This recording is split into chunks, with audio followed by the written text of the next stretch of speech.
Vamos entonces a invocar la presencia del Espíritu Santo. Nosotros no podemos estudiar la palabra de Dios sin antes no invocamos la presencia del Espíritu Santo. Es clave, crítico, es fundamental.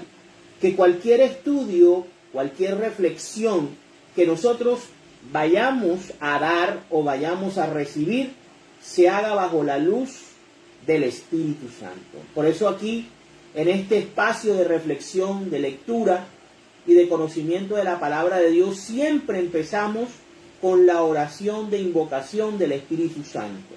Porque no hablamos nosotros.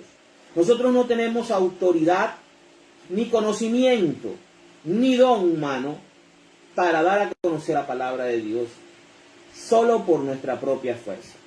El conocimiento, la autoridad y el don nos lo da el Espíritu Santo. Entonces vamos, queridos hermanos, a invocar la presencia de nuestro Maestro, que es el Espíritu Divino, que es el Consolador, que es el Paráclito. Él es el inspirador intelectual de esta hermosa obra universal, como es la palabra de Dios.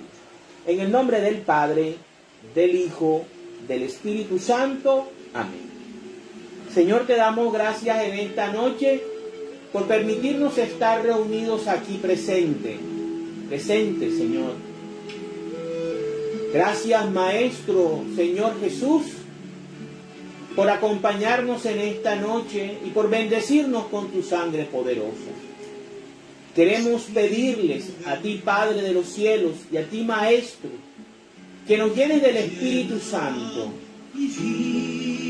que nos bendigas con la luz de tu Espíritu, que sea el Paráclito quien abra nuestros entendimientos, que abra nuestros oídos, que prepare nuestros corazones. Ven, Espíritu Santo, y llénanos plenamente, como una vez llenaste a la Santísima Virgen María. Llénanos de tu presencia, guíanos, oriéntanos, instrúyenos, porque sin tu presencia en nuestro cuerpo y en nuestra vida, no somos más que pecadores, seres mortales, que no somos dignos ni siquiera de abrir este libro. Por eso pedimos tu presencia, por eso pedimos en esta noche tu luz, y que todo lo que hablemos hoy sea para gloria de ustedes, del Padre, del Hijo y del Espíritu Santo. Llena cada hogar, llena cada casa, llena cada lugar y cada corazón que escucha esta palabra y esta oración, y esta noche se prepara para aprender un poquito más. Que toda la gloria sea para ti, Señor Jesús, cabeza de la Iglesia universal, de la Iglesia católica, apostólica y romana. Tú eres nuestro Señor y nuestro Rey. Bendito y alabado seas, Señor. Bendito y alabado seas, Todopoderoso. Acompáñanos en esta noche para caminar por la verdad, para aceptarla y para hacer la vida en nuestro ser. En el nombre del Padre, del Hijo, del Espíritu Santo. Amén. Vamos entonces a empezar con la lectura del capítulo número 4 del libro del Levítico. Los sacrificios por el pecado. El Señor se dirigió a Moisés y le dijo: di a los israelitas que en aquellos casos en que alguien peque involuntariamente contra alguno de los mandamientos del Señor y haga algo que no está permitido, se hará lo siguiente.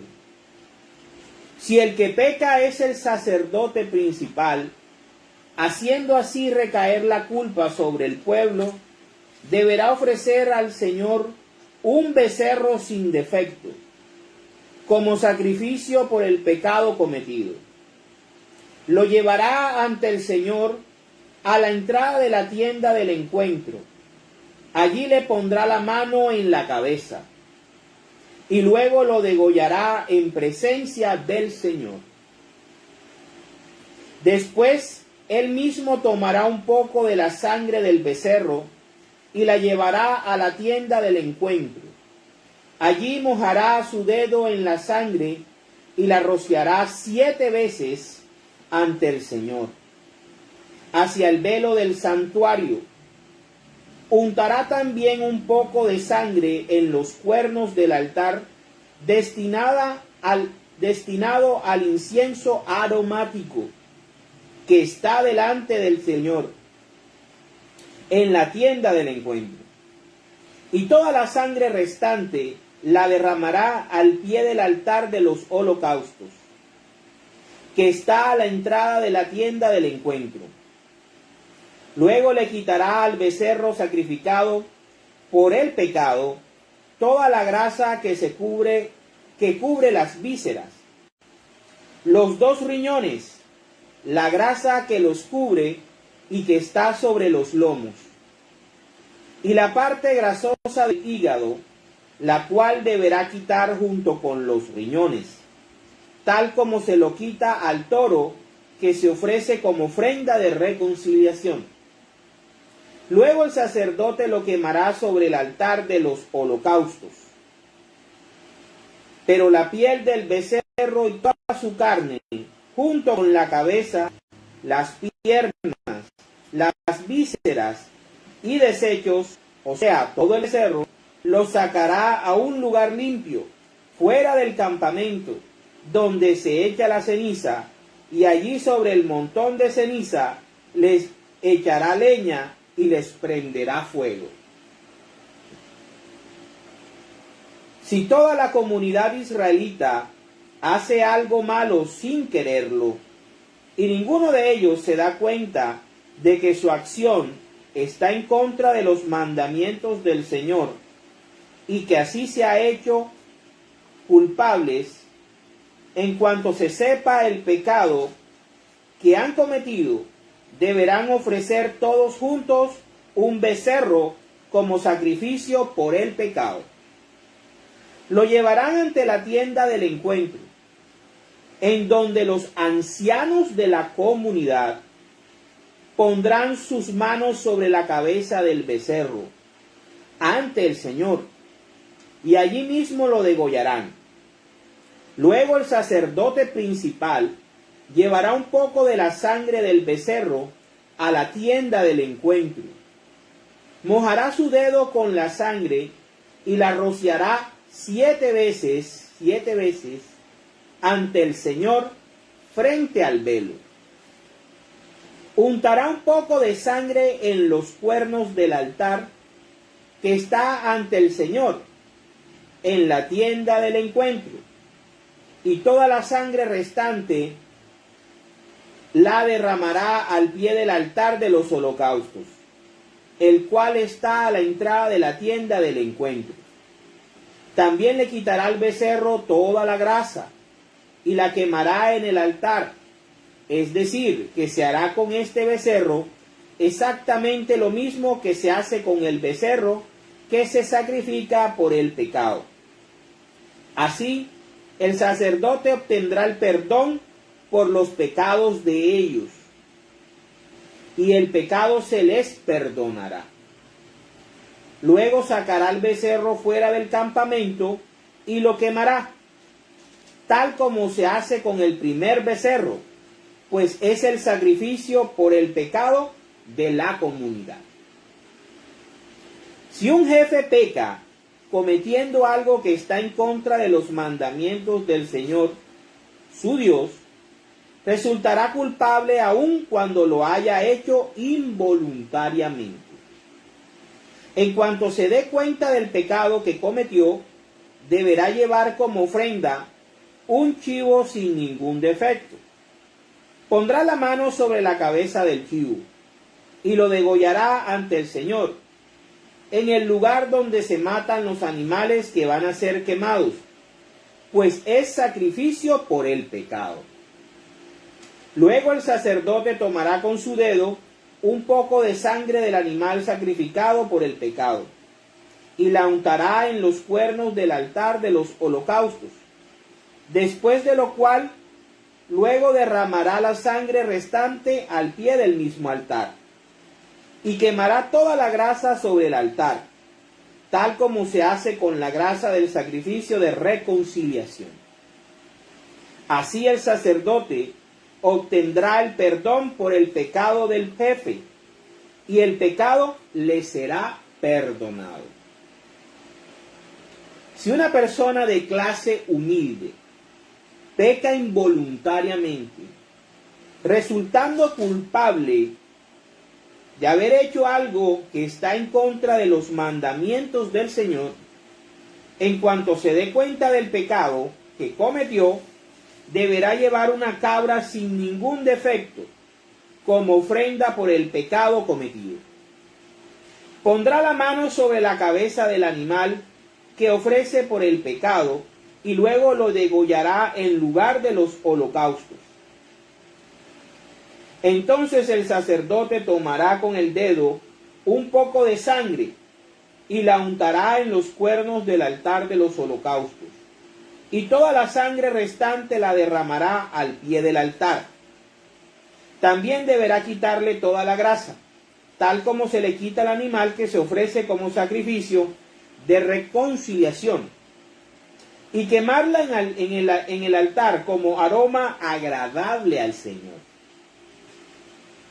Así el sacerdote obtendrá el perdón por el pecado de esa persona y el pecado se le perdonará. Si una persona trae una oveja como sacrificio por el pecado, pondrá la mano sobre la cabeza de la oveja y luego la degollará como sacrificio por el pecado en el lugar donde se matan los animales que se van a quemar. Entonces el sacerdote tomará con el dedo un poco de sangre del animal sacrificado por el pecado y la untará en los cuernos del altar de los holocaustos. Y toda la sangre restante la derramará al pie del altar. Luego le quitará toda la grasa, tal como se le quita al cordero que se ofrece como sacrificio de reconciliación, y quemará la grasa en el altar, junto con las ofrendas quemadas en honor al Señor. Así el sacerdote obtendrá el perdón por el pecado que esa persona cometió, y el pecado le será perdonado. Palabra de Dios. Te alabamos, Señor. Aquí podemos ver muy bien, y vamos a ir analizando, vamos a ir avanzando, cómo se establece, en este caso en el capítulo 4, los sacrificios para poder obtener el perdón de los pecados. En este capítulo, Dios le define a Moisés cómo se puede obtener el perdón de los pecados. El capítulo empieza diciendo que el Señor habló con Moisés y le ordenó la forma como, según Dios, debía hacerse los sacrificios para poder expiarse los pecados. Y hay aquí cuatro grandes figuras. La primera de ellas, y la más delicada y la más importante, es la del sacerdote. Para Dios, el sacerdote es una persona importante, porque en primer lugar es la responsable de enseñar y transmitir la religión. Es el representante de Dios ante el pueblo. Es el que tiene mayor conocimiento acerca de Dios y de las cosas que le agradan a Dios. Es por esto que el sacrificio que tiene que ofrecer un sacerdote cuando peca, ya sea que se haya dado cuenta o no, o posteriormente se haya dado cuenta que pecó contra Dios, que quebrantó involuntariamente los mandamientos, o que hizo algo indebido delante del Señor, debe ofrecer un becerro. Primero que todo, tiene que ofrecer un animal costosísimo y un animal muy especial, un becerro. Ese animal debía ser presentado a la entrada de la tienda del encuentro, y el sacerdote debía colocar su mano sobre la cabeza del animal con el fin de identificarse con el animal, identificándolo como sustituto de él para pagar el pecado o los pecados cometidos. Segundo, Dios aceptaba el traspaso, ¿verdad?, o la sustitución que buscaba el sacerdote con el animal. ¿Sí? Tercero o cuarto, nosotros podemos ver aquí que el becerro estaba destinado a dar su vida, a derramar toda su sangre para poder pagar o expiar sus pecados. Entonces, ¿qué es lo que se tiene que hacer? Una vez que es degollado, la sangre del el sacerdote, él mismo, debía presentar ofrenda por sus propios pecados. Y era tan grave, y era tan difícil, y tan compleja la situación, que tenía que entrar con la sangre en el dedo y rociar 7 veces el velo que separaba el lugar santo del lugar santísimo. Miren la gravedad del asunto. ¿Por qué? Porque el sacerdote representa la santidad de Dios. No porque sea infalible, no por él, sino porque Dios que lo ha consagrado y que lo ha ungido para que lo represente. Miren la gravedad cuando un sacerdote es pedófilo, o cuando un sacerdote falla sus votos de castidad, o cuando un sacerdote está involucrado en una situación que no es de Dios. Entonces, ¿qué tenían que hacer? El sacerdote tenía que tomar la sangre y rociar 7 veces ante el velo que separaba el lugar santísimo, donde estaba la presencia de Dios, y el lugar santo. ¿Por qué? Porque el pecado es una ofrenda contra la santidad de Dios. Luego también tenía que rociar el altar donde se quemaba el incienso, porque el incienso representa las oraciones, y el pecado trata de destruir y de quebrantar nuestra relación, y nuestra relación se nutre de la oración. Fíjense todo lo que afecta el pecado. Y también tenía que rociar el altar de los holocaustos, porque obviamente ahí era donde se buscaba, donde se colocaba la sangre y el sacrificio para poder recibir el perdón de los pecados. También le tocaba al sacerdote en ofrecerle a Dios lo más valioso del becerro, la grasa. Tenía que ser quemada. Y el resto de cosas que sobraban del becerro tenían que ser quemadas afuera del campamento, con el fin de que el sacerdote no tuviera ninguna ventaja ni sacara ningún provecho de su pecado. El único provecho que él podía sacar era estar en paz y en comunión con el Dios al que él había sido escogido para que le sirviera. Dios es santo y necesita personas que le sirvan en santidad.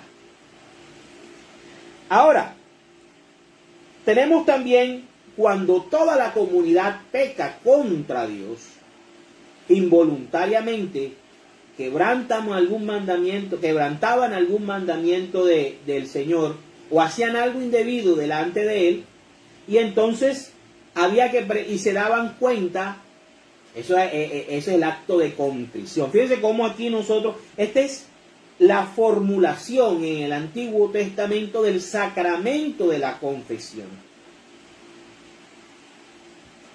El Nuevo Testamento no llega a dejar sin piso el Antiguo Testamento, llega es a cambiarlo, a mejorarlo, a sustituirlo, porque el Nuevo Testamento, la nueva alianza, el nuevo sacerdocio, el nuevo día, todo el nuevo sacerdote, los nuevos sacerdotes, en el orden de Melquisedec, llegan el nuevo santuario celestial, la nueva alianza, la alianza del monte Sión, llega a mejorar, por voluntad de Dios, llega a mejorar lo que se había instituido en el Antiguo Testamento.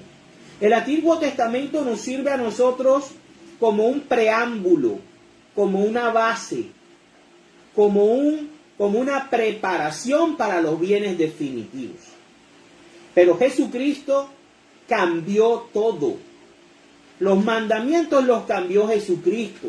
El día de descanso lo cambió Jesucristo. Ya no es día de reposo ni de descanso, es día del Señor, de la resurrección. Cambió el sacerdocio. Él es el sumo sacerdote y mediador. En él está Moisés y Aarón fusionados. Pero él dejó unos sacerdotes, una figura o una jerarquía eclesial para que continuara con el proceso de perdón de pecados. Y lo vamos a ver más adelante. Entonces vemos cómo el rito o el sacrificio de perdón de pecados para la comunidad, para el pueblo entero, era casi el mismo que el del sacerdote.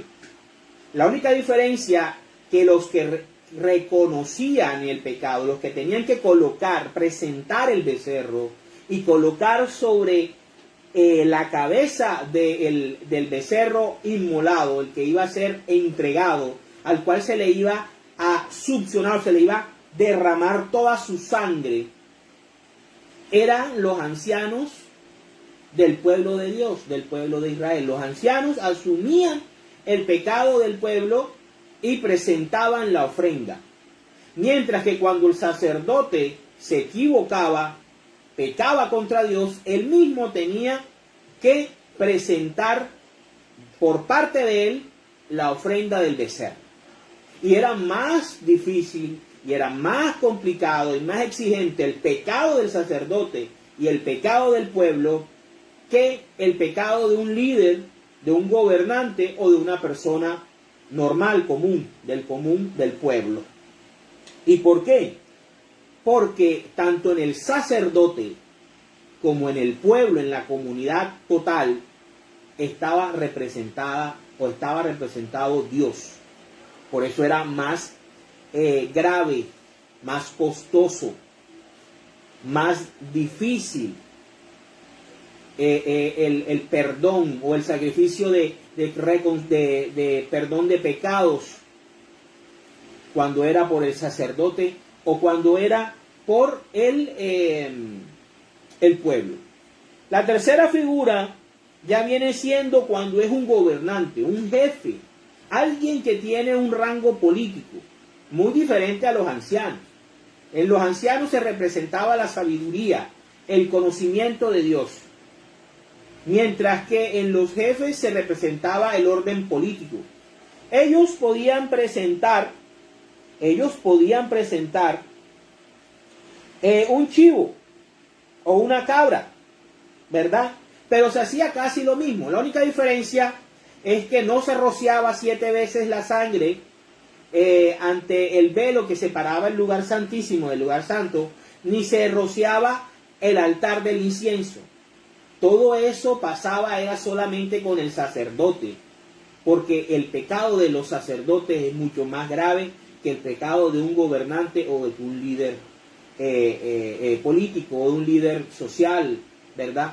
Porque ellos tienen más responsabilidades. Ellos tienen la responsabilidad de ser guías, pastores, de enseñar lo que es bueno, de enseñar realmente a Dios. Y cuando ellos fallan, la iglesia entera llora.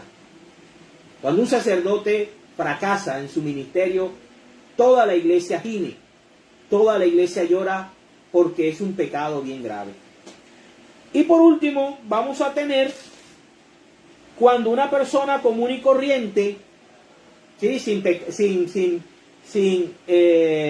ningún rango religioso, ni consagración, ni político, las personas normales, Dios también pensaba en ellas. Dios es un Dios santo. Dios quiere que todo su pueblo sea santo. Dios no quiere tener nada que le impida estar en la vida de todos sus seres amados.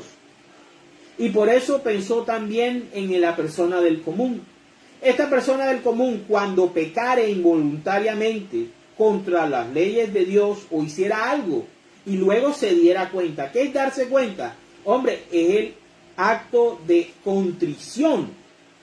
Cuando alguno tuviera un acto de contrición, se diera cuenta, pequé contra Dios, he pecado contra el cielo y contra ti, volveré, me levantaré, iré y pediré perdón. No soy hijo tuyo, perdóname. Si recuerdan esa parábola, ahorita la veremos.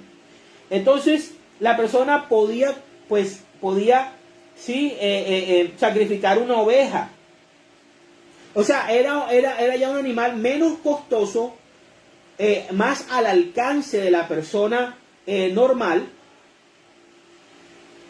Y se hacía lo mismo, ¿sí? La persona tenía que colocar su mano sobre el animal para hacer el traspaso de pecados, identificarse con la víctima y reconocer ante Dios que esa víctima iba a entregar su vida por la vida del pecador.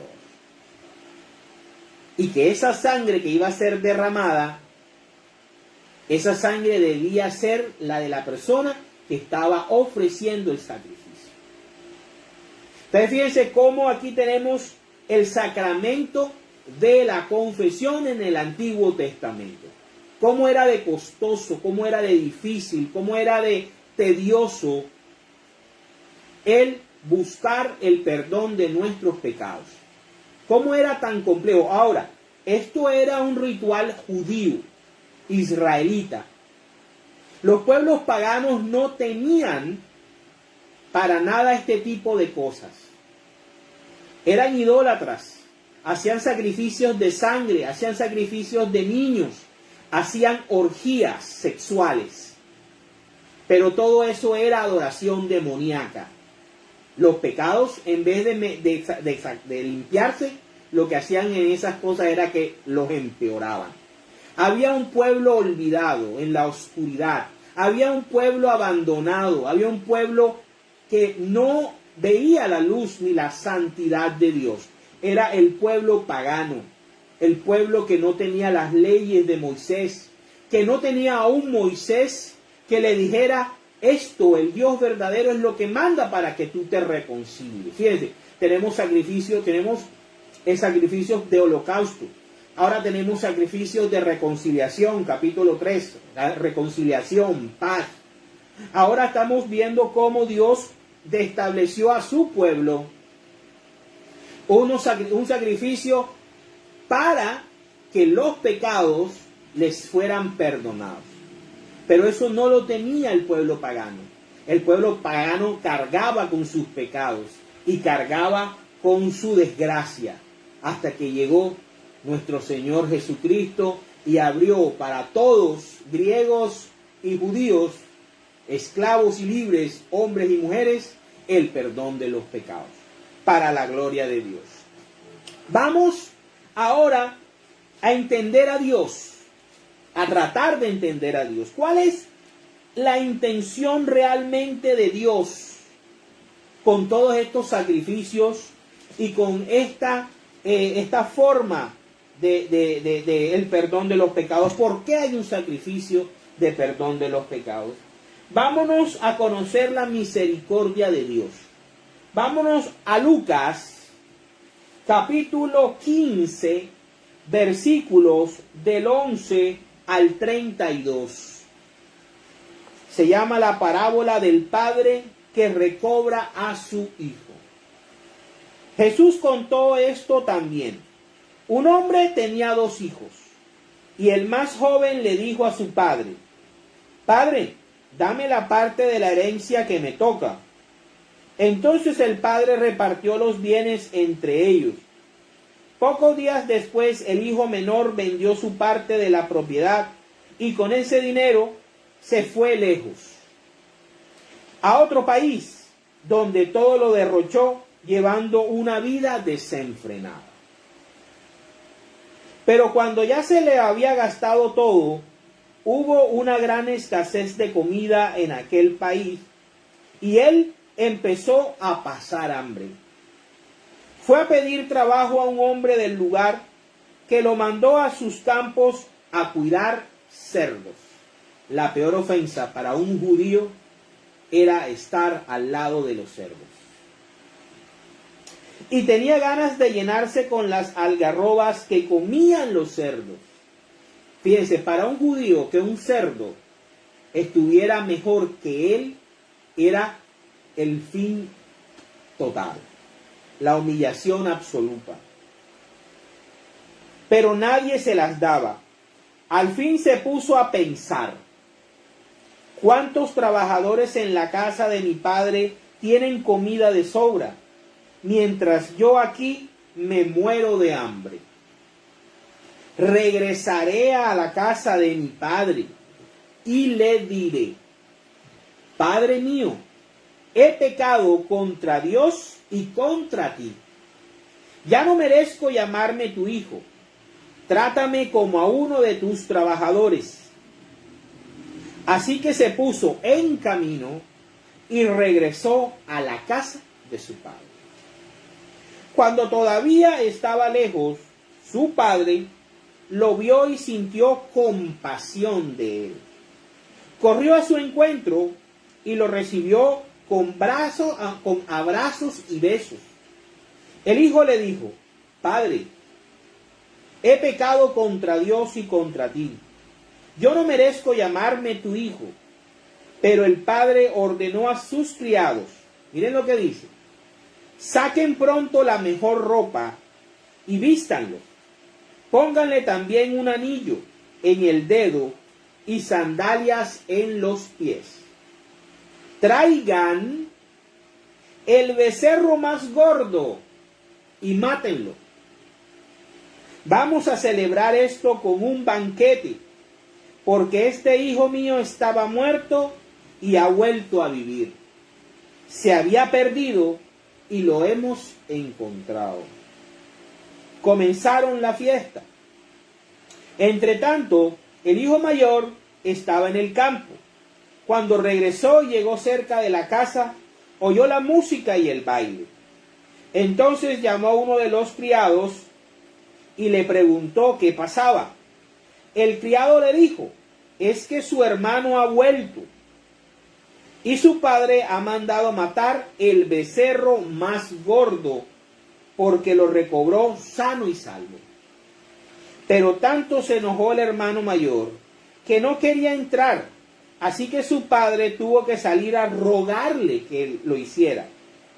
Le dijo a su padre: tú sabes cuántos años te he servido, sin desobedecerte nunca, y jamás me has dado ni siquiera un cabrito para tener una comida con mis amigos. En cambio, ahora llega este hijo tuyo, no es hermano de él, ese hijo tuyo, que ha malgastado tu dinero con prostitutas y matas para él el becerro más gordo. El padre le contestó: hijo mío, tú siempre estás conmigo y todo lo que tengo es tuyo. Es verdad, todo lo que tenía el padre era del hijo mayor, porque el hijo menor ya le habían dado su parte de la herencia y se la había malgastado. Pero había que celebrar esto con un banquete, que es la Eucaristía, y alegrarnos, porque tu hermano, que estaba muerto, ha vuelto a vivir. Se había perdido y lo hemos encontrado. Palabra del Señor. Gloria a ti, Señor Jesús. Esta parábola nos ilustra el verdadero significado del plan de salvación. Dios nos ama como esos hijos perdidos que hemos pedido la herencia, hemos pedido la libertad, hemos pedido el libre albedrío y nos lo hemos malgastado en estupideces. Y nos hemos alejado de nuestro Padre Celestial tanto que hemos llegado a caer en lo más profundo de la desesperación, la drogadicción, las personas que venden su cuerpo no solo para comer, sino porque están enviciados, porque están esclavizados con algún vicio. El idólatra del dinero, el ególatra, el vanidoso, el no creyente, el que odia, el narcotraficante, el terrorista, el líder y presidente de un país que mata y somete a su población con tal de mantenerse en el poder y poder tener todos los lujos y excentricidades.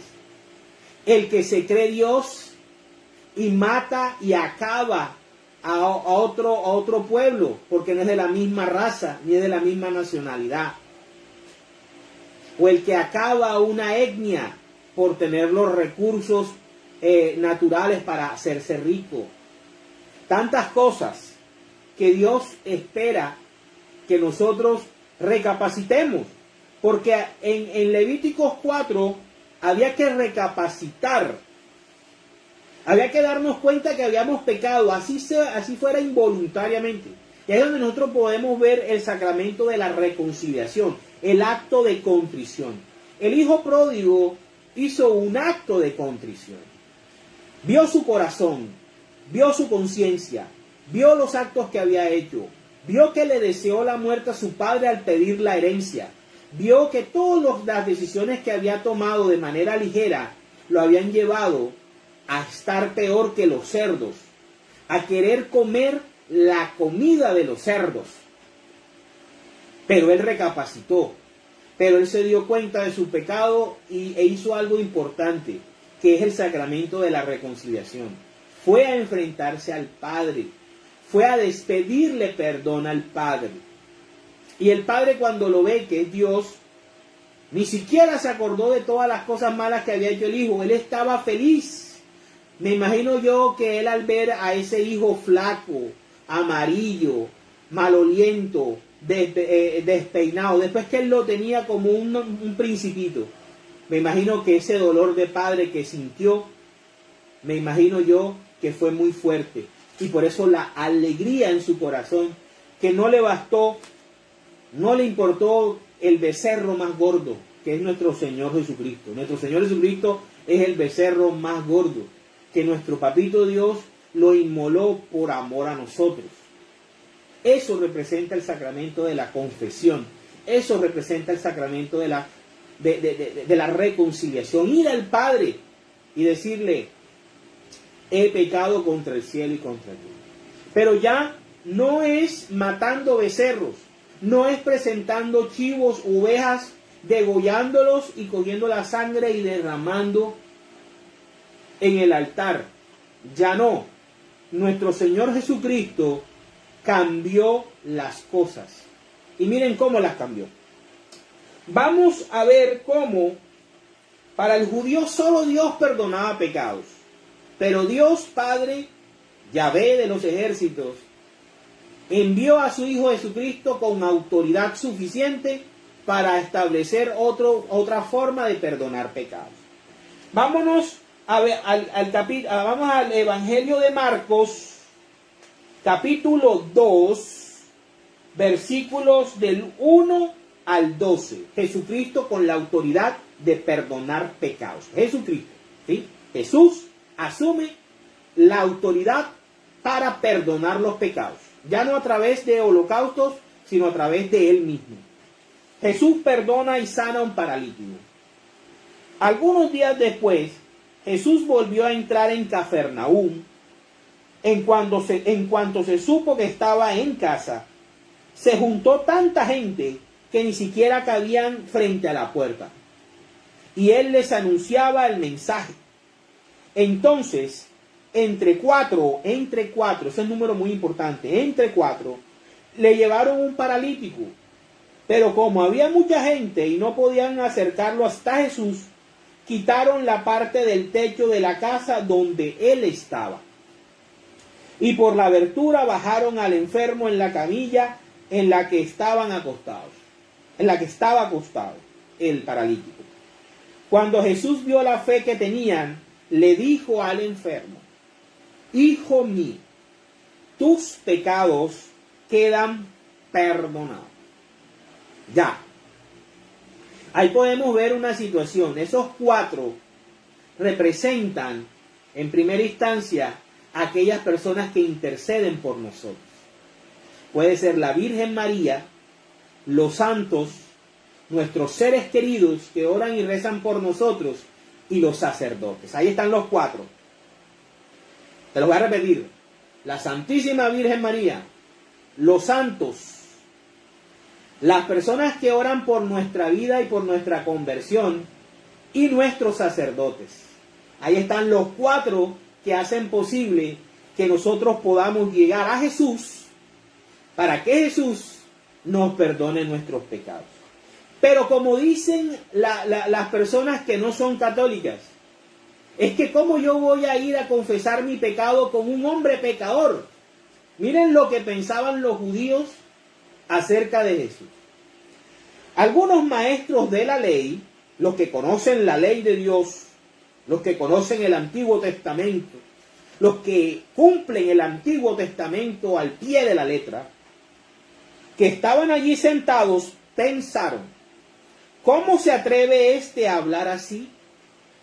Sus palabras son una ofensa contra Dios.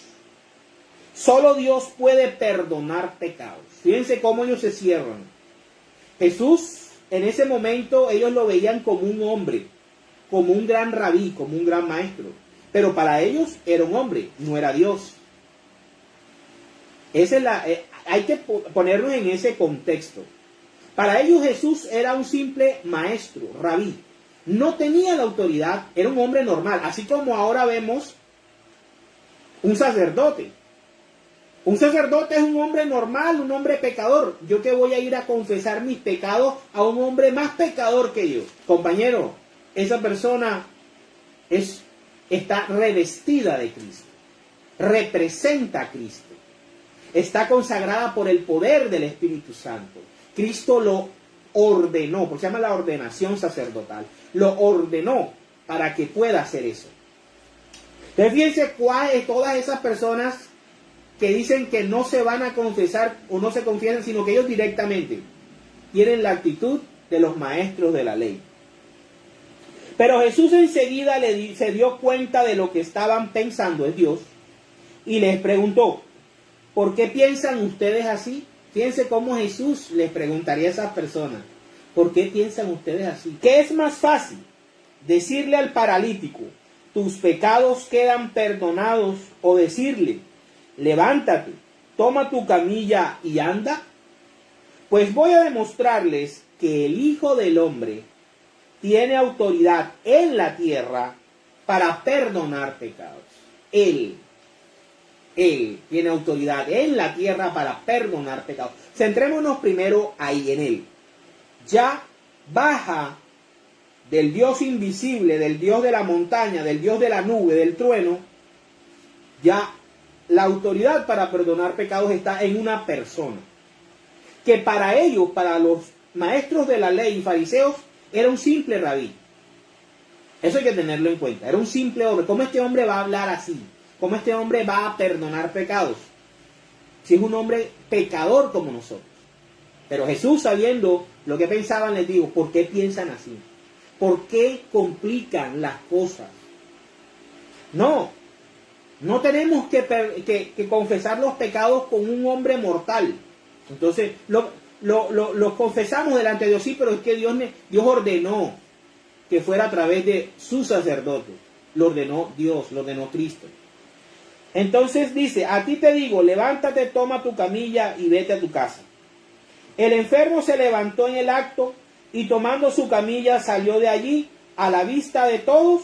Por esto todos se admiraron y alabaron a Dios diciendo: nunca hemos visto una cosa así. Palabra del Señor. Gloria a ti, Señor Jesús. Vamos a continuar. No me voy a quedar con un solo texto. Vamos al segundo texto. Evangelio de Lucas, otra vez volvemos a Lucas, capítulo 7, versículos del 36 al 50. Jesús en casa de Simón el fariseo, los que cumplen la ley, los que hacen cumplir la ley del Antiguo Testamento, esos que cumplen la ley a cabalidad. Un fariseo invitó a Jesús a comer y Jesús fue a su casa. Estaba sentado a la mesa cuando una mujer de mala vida que vivía en el mismo pueblo y que supo que Jesús había ido a comer a casa del fariseo, llegó con un frasco de alabastro lleno de perfume. Llorando, se puso junto a los pies de Jesús. Estar a los pies de Jesús es adorarlo. Y comenzó a bañarlos con lágrimas. Luego los secó con sus cabellos, los besó y derramó sobre ellos el perfume, sobre los pies de Jesús. El fariseo que había invitado a Jesús, al ver esto, pensó: si este hombre fuera de veras un profeta, se daría cuenta de qué clase de persona es esta que lo está tocando, una mujer de mala vida. O sea que el fariseo no pensaba que Jesús era un hombre santo. Entonces Jesús le dijo al fariseo: Simón, tengo algo que decirte. El fariseo le contestó: dime, maestro. Jesús siguió: 2 hombres le debían dinero a un prestamista. Uno le debía 500 denarios y el otro 50. Y como no le podían pagar, el prestamista les perdonó la deuda a los 2. Ahora dime, ¿cuál de ellos le amará más? Simón le contestó: me parece que el hombre a quien más le perdonó. Jesús le dijo: tienes razón. Entonces, mirando a la mujer, Jesús dijo a Simón: ¿ves a esta mujer? Entré en tu casa y no me diste agua para mis pies, para lavarse los pies. En cambio, esta mujer me ha bañado los pies con sus lágrimas y los ha secado con sus cabellos. No me saludaste con un beso, pero ella, desde que entré, no ha dejado de besarme los pies. No me pusiste ungüento en la cabeza, pero ella ha derramado perfume sobre mis pies. Por esto te digo que sus muchos pecados son perdonados, porque amó mucho. Pero la persona a quien poco se le perdona, poco amor muestra. Luego dijo a la mujer: tus pecados te son perdonados. Los otros invitados que estaban allí comenzaron a preguntarse: ¿quién es este que hasta perdona pecados? Fíjense, ellos no creían que un hombre como Jesús tuviera la autoridad de perdonar pecados. Así como igualitico, tenemos hermanos cristianos que no creen tampoco que un sacerdote consagrado a Cristo y consagrado por el Espíritu Santo tenga la capacidad en el nombre de Jesús de perdonar pecados. Pero Jesús añadió, dirigiéndose a la mujer: por tu fe has sido salvada, vete tranquila. Lo que nos dicen los curas: vete y no peques más. Aquí está la fórmula. ¿Quién dio la fórmula? Nuestro Señor Jesucristo. Vamos ahora a cómo los apóstoles reciben el encargo, la ordenación de boca de nuestro Señor Jesucristo. Él perdona pecados. Él tiene la autoridad de perdonar pecados. Él cambia ya el sacrificio, ya Él recibe en su persona la autoridad para perdonar pecados a través de su sacrificio en la cruz. Vámonos a Juan capítulo 20, versículos del 19 al 23.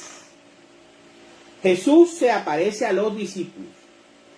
Al llegar la noche de aquel mismo día, el primero de la semana, el día de la resurrección, los discípulos se habían reunido con las puertas cerradas por miedo a las autoridades judías, que respetaban el sábado.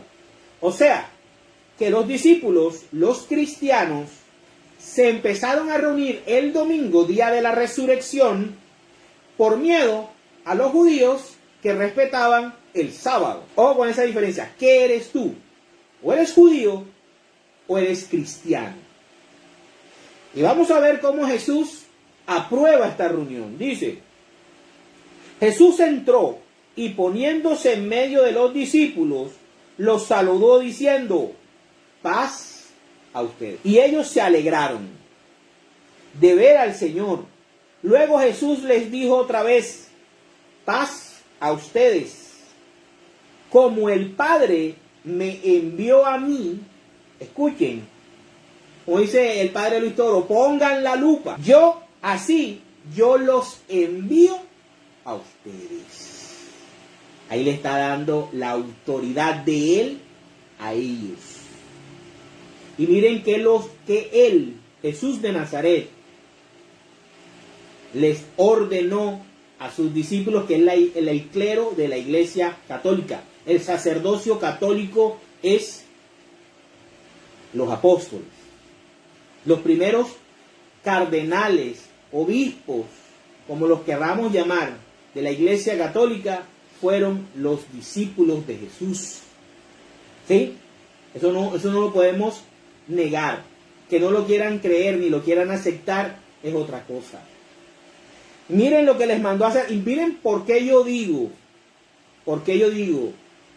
que la palabra me lo reafirma. Los sacerdotes católicos eran los apóstoles, porque mira lo que dice.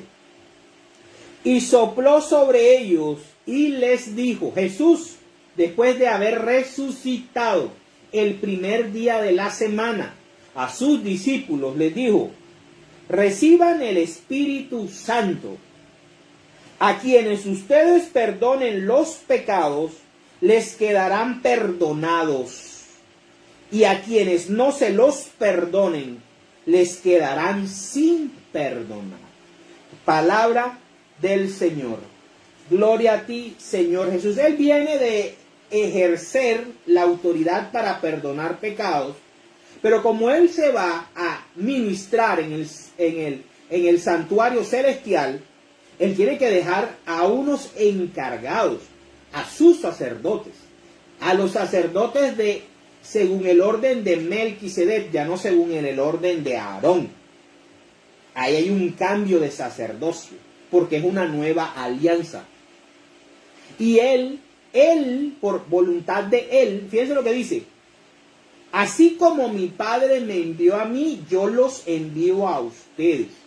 Y los únicos líderes religiosos que perdonan pecados son los sacerdotes católicos. Los demás dicen que no hay que confesar los pecados a los sacerdotes, porque solamente se confiesa a Dios. Aquí está la palabra, esto es claro, o sea, aquí no se necesita ni interpretación ni contexto, aquí todo esto es claro, es español claro. Ahora, para terminar, vamos a ver qué es lo que dice San Pablo en Segunda de Corintios, para terminar, Segunda de Corintios, capítulo 5, versículo del 16 al 21. Del 16 al 21. Por eso, nosotros ya no pensamos de nadie según los criterios de este mundo. Y aunque antes pensábamos de Cristo según tales criterios, claro, los judíos pensaban de que Jesús era un hombre normal, que cómo se atrevía Él a decir que era el Hijo de Dios y que podía perdonar pecados. Ahora ya no pensamos así de Él, claro, ya sabemos que es Dios. Por lo tanto, el que está unido a Cristo es una nueva persona. Las cosas viejas pasaron, se convirtieron en algo nuevo. Por lo tanto, los 10 mandamientos del monte Sinaí quedaron abolidos y fueron reemplazados por lo que Jesús se encargó de reavivar y recomponer. No es que los 10 mandamientos hayan perdido vigencia, es que Jesús los cambió porque tenía la autoridad que el Padre le dio y por eso hizo nuevos, que son los 10 mandamientos que la Iglesia Católica enseña en su catecismo. Esa es la gran verdad. Seguimos teniendo 10 mandamientos, pero ya los mandamientos de Cristo, lo que refundó Cristo, lo que restableció Cristo, incluyendo el domingo como día del Señor. Entonces vemos aquí que todo aquello pasó, las cosas viejas pasaron, se convirtieron en algo nuevo. Todo esto es la obra de Dios, quien por medio de Cristo nos reconcilió consigo mismo. Es el becerro gordo. Y nos dio el encargo, ojo, a los discípulos, a los apóstoles, y nos dio el encargo de anunciar la reconciliación. Es decir, que en Cristo Dios estaba reconciliando consigo mismo al mundo, ya no solamente a los judíos, a ese pueblo que andaba en las tinieblas, a ese pueblo que no tenía perdón de pecados. Cristo vino para también traerle el sacramento de la reconciliación. Por eso nosotros no podemos negarle el sacramento de la reconciliación a nadie. Debemos promoverlo, debemos enseñarlo, debemos defenderlo, porque Satanás busca que la gente no se confiese, que no tenga comunión con Dios, que Dios no pueda perdonar sus pecados. Por eso enseña doctrinas diabólicas de que no se confiesen los pecados con los sacerdotes porque ellos son pecadores como nosotros. Claro que son pecadores. Lo vimos en el capítulo 4. Al primero, que hay que, cuando se la embarra, tiene que ir a poner la cara y poner el sacrificio, es al sacerdote. Entonces, sí, Dios reconoce que sus sacerdotes pueden pecar, que pueden equivocarse. Dios no es ciego. Él sabe nuestra debilidad. Pero confió en nosotros y por voluntad de Cristo estableció que hubiesen unos hombres que perdonaran los pecados en su nombre. Y esos son los sacerdotes. Y eso no se puede negar. Y aquí nos dice, es decir, que en Cristo Dios estaba reconciliando consigo mismo al mundo, sin tomar en cuenta los pecados de los hombres. Y a nosotros nos encargó que diéramos a conocer este mensaje. Así que somos embajadores de Cristo, lo cual es como si Dios mismo les rogara a ustedes por medio de nosotros. Así pues, en el nombre de Cristo les rogamos que acepten el reconciliarse con Dios.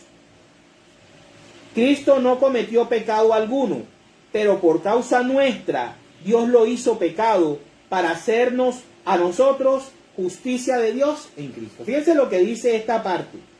Así pues, en el nombre de Cristo les rogamos, o sea, los sacerdotes, los apóstoles nos ruegan que aceptemos la reconciliación, o sea, que aceptemos el sacramento de la reconciliación para la gloria de Dios. En el nombre del Padre, del Hijo, del Espíritu Santo. Amén.